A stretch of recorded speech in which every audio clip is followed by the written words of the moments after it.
What do I do if a 5 sensory doesn't reply when I send a text as a 6 sensory? So there are many nuances to this question. As simple as texting sounds, it is not simple. It is a landmine. So first of all, is that 5 sensory worthy of your attention when you are texting?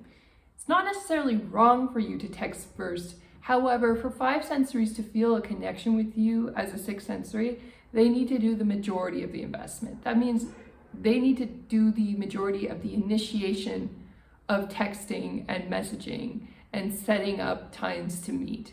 If the 5 sensories are not doing the majority of this effort, they don't feel as invested in you, and therefore when something happens, like you've decided to become intimate, for example, they're more likely to not keep in touch after you've been intimate. And I know that's very annoying, but you have to watch those micro interactions from the beginning to check and make sure they're investing in you before the relationship progresses. So it's very, very important.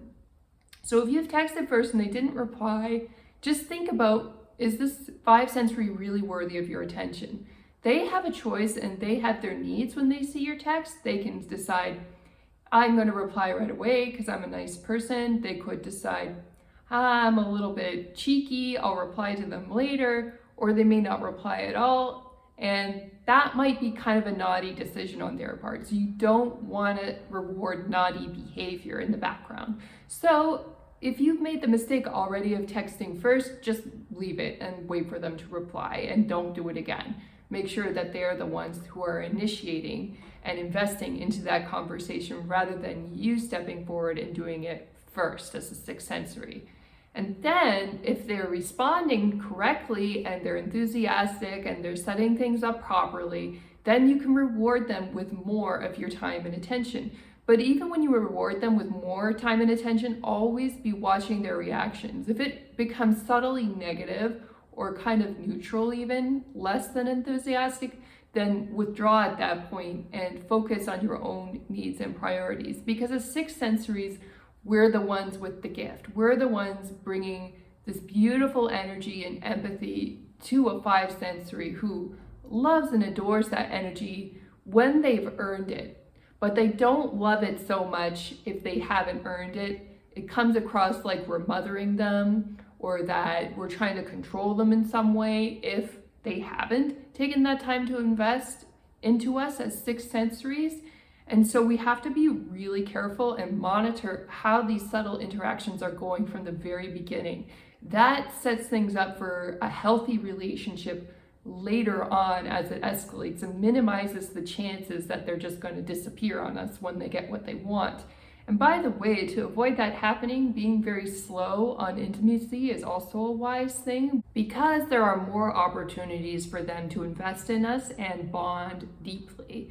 The more quality time and fun time they spend with us, the more likely they want to stick around.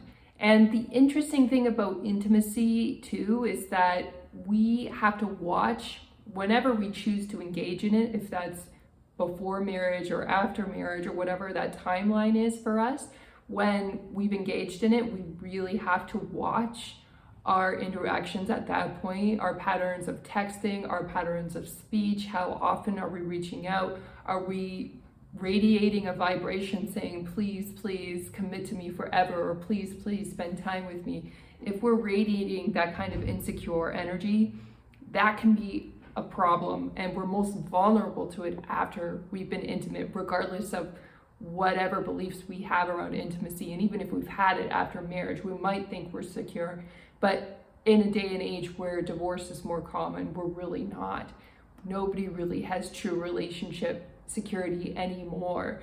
And so we always have to be watching and monitoring our inner peace to make sure that we're not the ones being insecure and reaching out in an inappropriate way to 5 sensories. And how to become a master at this is to really pay attention to small details, small emotional reactions. Even a very subtle conversation can bring out that insecurity, that desire for commitment. And we have to really watch ourselves and make sure that we're not getting carried away on some fantasy or some idea of a marriage or relationship that we're hoping for, like a fairy tale, and rather we're staying true to the reality of whatever's going on in their current behavior. Let's say the five sensory did reach out when they were texting you, and then you responded back, and then they haven't responded to your message. What that could mean is they were taking a moment out of their busy day to try to keep in touch with you, but now they're engaged in some activity that's keeping them preoccupied. More five sensories these days are working long hours, multiple jobs, or they may have a hobby that they're just really engaged in after work. Maybe they haven't told you, but they're out golfing with their buddies, or they're out somewhere with their buddies, and they can see when that text is coming in. You want to be really mindful that whatever text you send could be seen by multiple people and sort of judged like in a court of law, because people will show each other their texts sometimes, and they're sort of sussing you out as a sixth sensory, like, are you a good person? Are you a bad person? You almost want to behave like a lawyer when you're sending a text. Imagine that it's going to be judged by multiple people, and what would they have to say if they saw that text from you? You want to make sure that it's bulletproof, and nothing is ever 100% bulletproof, but if it's within reason and you're not texting something silly or could be misinterpreted the wrong way, even some texts may seem innocuous, like somebody will say they're out and you might say who with.